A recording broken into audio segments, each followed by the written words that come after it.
সবাইকে জানাই আমার সেলাম, প্রণাম, শুভেচ্ছা, স্বাগতম। আমার এই জ্যোতিষ জগৎ, এই জ্যোতিষ গবেষণা কেন্দ্রে আজকের আলোচনা জ্যোতিষের সংক্ষিপ্ত ইতিহাস। জ্যোতিষ শাস্ত্র এক মহাবিজ্ঞান। এই শাস্ত্রকে যদি আমরা বিজ্ঞান বলে স্বীকৃতি দান করি এবং বিজ্ঞান বলে স্বীকার করি, তাহলে এই শাস্ত্র সমস্ত জাতি, ধর্ম, বর্ণ নির্বিশেষে সবার জন্য হতে হবে। আবাল বৃদ্ধ বনিতা সবার জন্য, সমস্ত মনুষ্য জাতির জন্য হতে হবে। যেমন জ্যোতির্বিজ্ঞান বা জ্যোতির্বিদ্যা, জীববিদ্যা, পদার্থবিদ্যা, রসায়ন শাস্ত্র, এই বিজ্ঞান শাস্ত্র সমূহ কখনোই কোনো মতেই একটা নির্দিষ্ট জাতি বা সম্প্রদায়ের জন্য রচিত হতে পারে না। তাহলে জ্যোতিষশাস্ত্র, তাকে যদি বিজ্ঞান বলে আমরা স্বীকার করি, তাহলে সেই জ্যোতিষশাস্ত্র কখনো একটা নির্দিষ্ট জাতি সম্প্রদায়ের জন্য রচিত হতে পারে না। সমস্ত জাতি ধর্ম মানুষের জন্য, আবাল বৃদ্ধ বনিতার জন্য সার্বজনীন শাস্ত্র জ্যোতিষশাস্ত্র।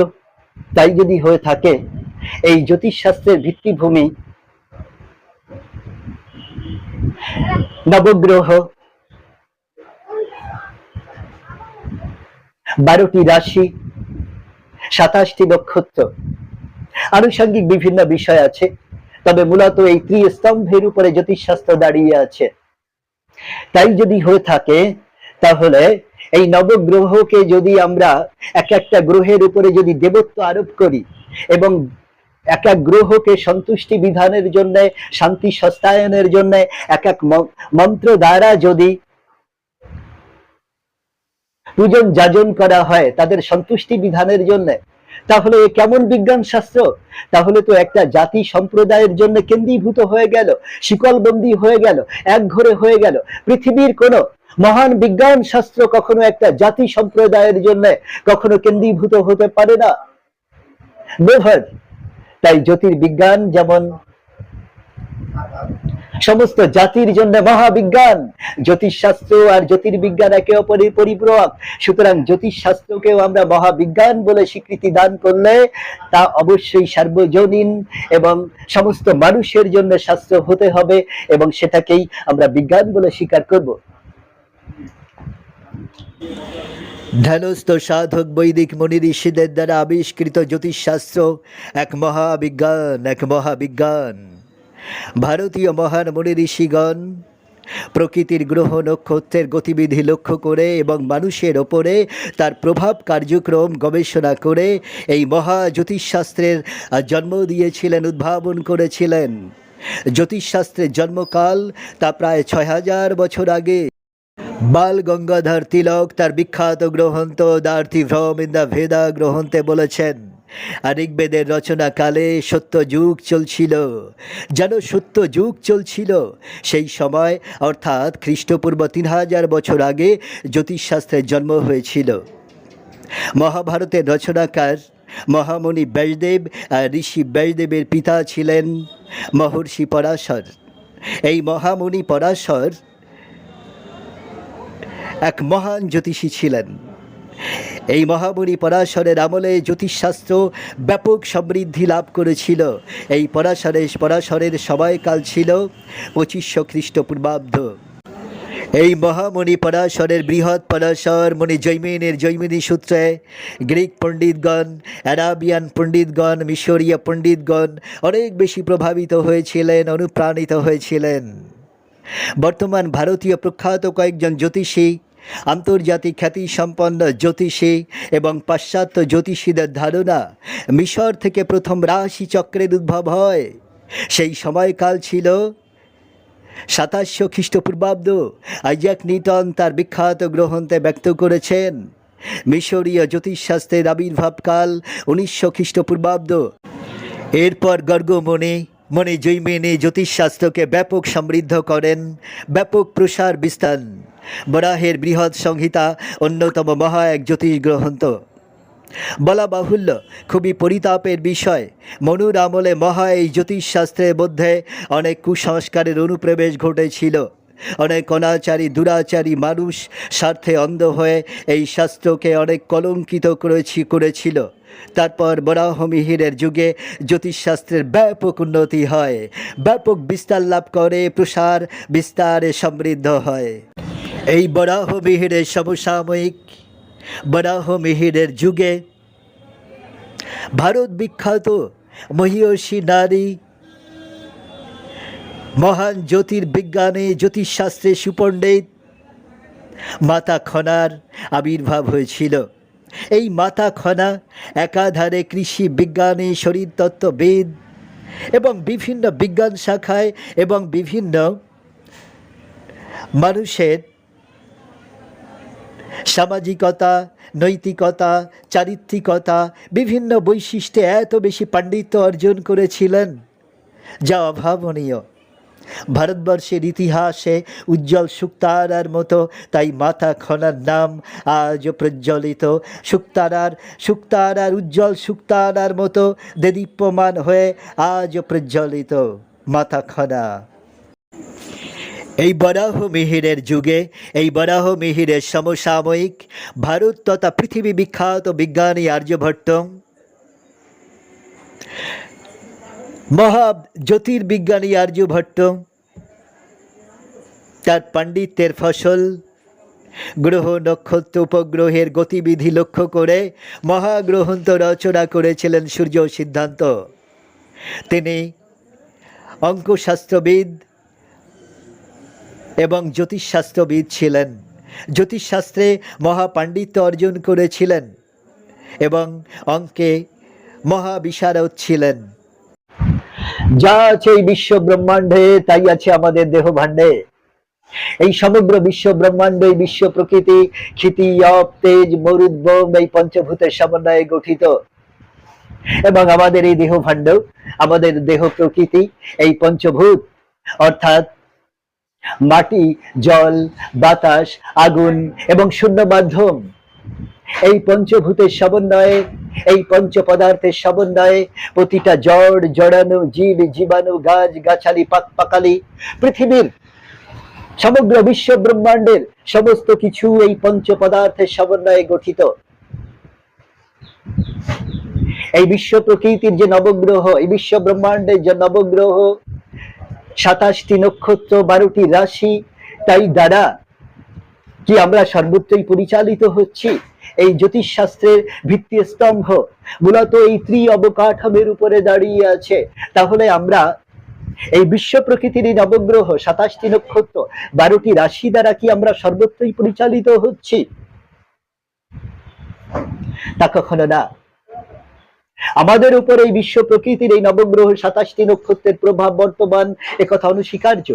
কিন্তু এই 27টি নক্ষত্র, 12টি রাশি এবং নবগ্রহের অস্তিত্ব, অবস্থান, স্বরূপ, গোত্র, চেহারা, চরিত্র আমাদের এই দেহভাণ্ডে বর্তমান, প্রত্যেকটা মনুষ্য দেহভাণ্ডে বর্তমান, তাদের স্বভাব স্বরূপ আমাতে বর্তমান।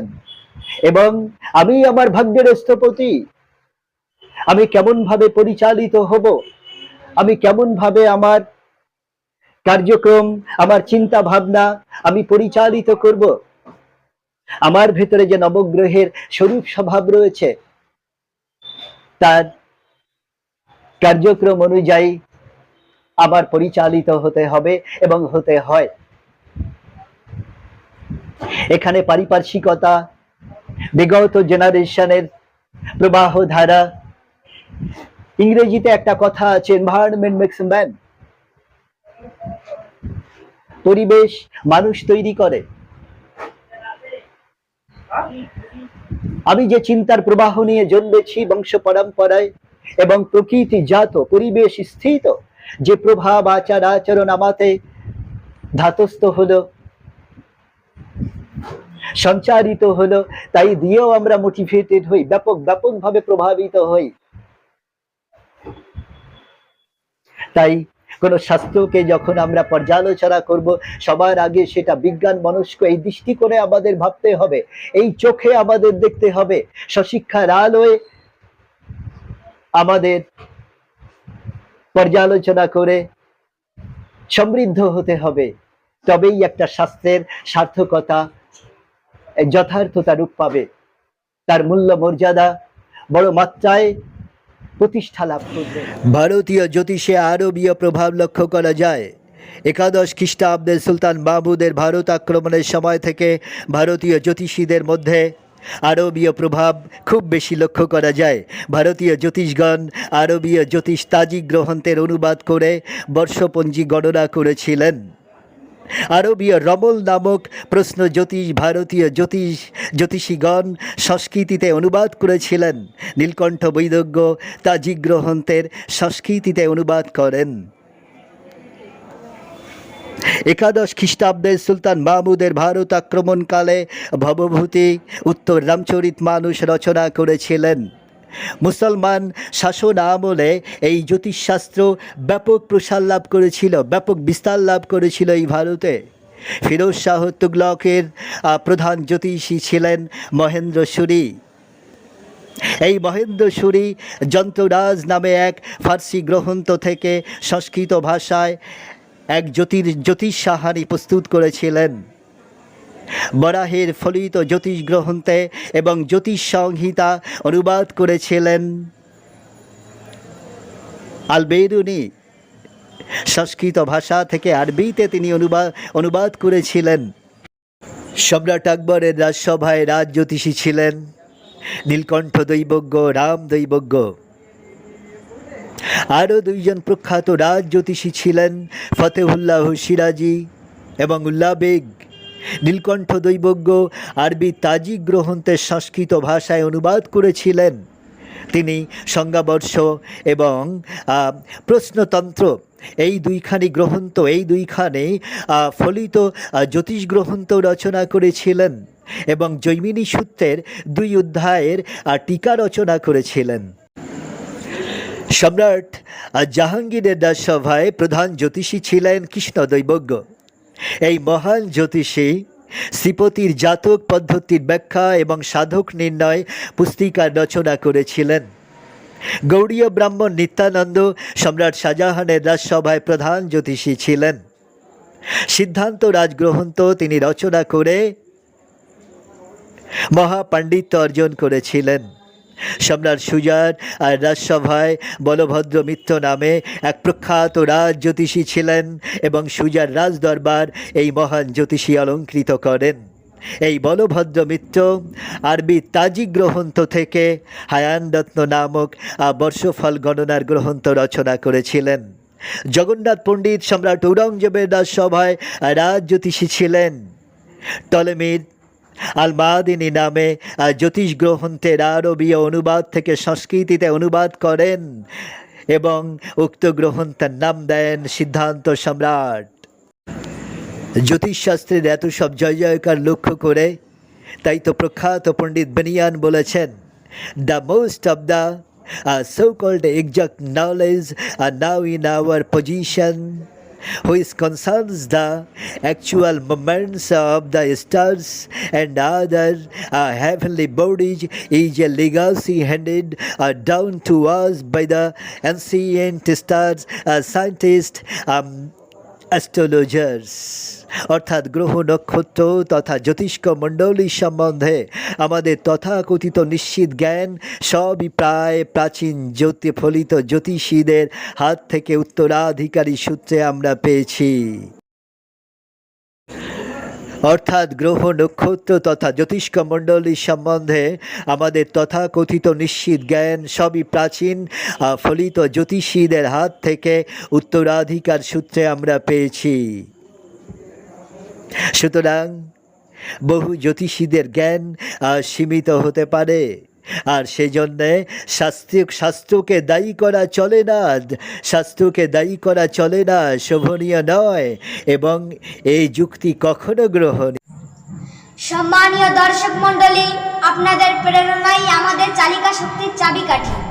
আমাদের চ্যানেলটিকে সাবস্ক্রাইব করে পাশের ঘন্টাটিকে টুং করে বাজিয়ে দেবেন এবং বেশি বেশি শেয়ার করবেন, একান্ত প্রার্থনা।